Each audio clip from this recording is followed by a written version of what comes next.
10 сыныптың қазақ тілі пәнінен қазіргі қоғам құндылықтары, мәдениет және өркениет сөз мәдениеті бөлімі бойынша жиынтық бағалау тапсырмалары. Тыңдалым және айтылымға арналған тапсырма. Мәтінді оқып шығыңыз. Мәтінде көтерілген мәселені талдай отырып, негізгі ойды анықтаңыз және ғаламдық мәселелермен байланыстырып айтыңыз. Сөйлеу барысында әуен, әуез, тембр, қарқын, кідірісті сөйлеу өнеріне сай қолдануды ескеріңіз. Өз жұбыңызды мұқият тыңдауға тырысыңыз. Оның мәтіні бойынша маңызды деп санайтын 2 сұрақ қойыңыз. Оның мәтіннің басты идеясын анықтауға белсенді қатысып, пікіріңізді білдіріңіз. Негізгі ой. 2 мәтінде де адамзаттың өміріндегі маңызды ұғымдар, өркениет пен құндылықтар қарастырылған. Бірінші мәтінде өркениеттің қоғамның материалдық және рухани жетістіктерінің жиынтығы ретінде анықталуы, оның тарихи және мәдени контексті туралы сөз қозғалады. Ал екінші мәтінде жеке адамның ішкі құндылықтары, эмоциялары және олардың өміріндегі маңызы айтылады.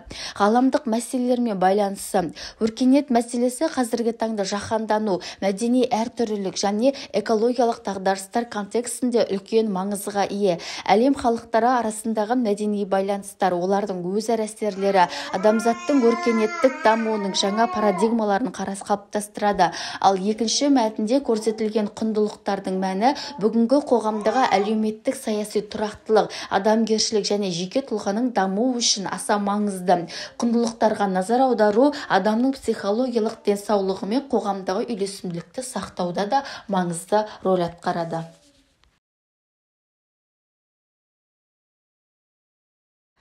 Тыңдау және сұрақ қою. Бірінші, жұбымның мәтініндегі сұрақтар. Сіз өзіңізді қалай бағалайсыз және сіздің құндылықтарыңыз қандай? Адамның құндылықтарына неліктен назар аудару маңызды? Сіздің пікіріңізше? Басты идея туралы пікір. Сіздің пікіріңізше қоғамдағы адамдардың ішкі құндылықтарын бағалау арқылы біз әлеуметтік мәдени мәселелерді шешуге мүмкіндік аламыз ба? Келесі оқылымға арналған тапсырмалар. Мәтінді оқып, төменде берілген сұрақтарға жауап беріңіз. Ұлттық құндылықтар негізінде отаншылдыққа тәрбиелеу тақырыбындағы тақырып, мәтін қай стильде жазылған және мәтіннен тірек сөздерді тап деген сұрақтарға жауап береміз.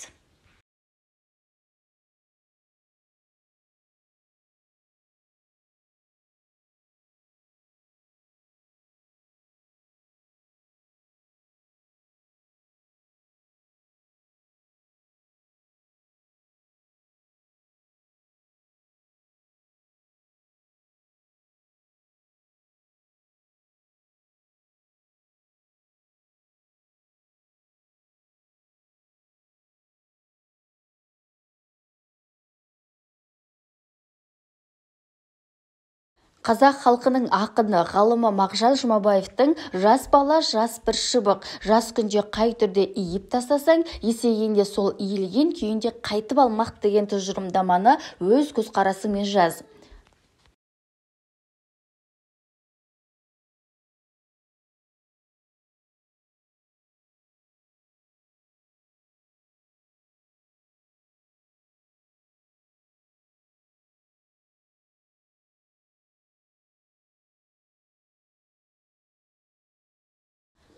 Мәтіндегі 2 терминдік атауға түсінік беріңіз. Олар ұлттық құндылықтар және патриоттық тәжірибе деген терминдерді алдым. Сіздерге осы терминнің түсінігін атауын көрсеттім. Келесі тапсырма мәтінге қатысты ой тұжырымдамаңызды 3-4 сөйлеммен жазыңыз.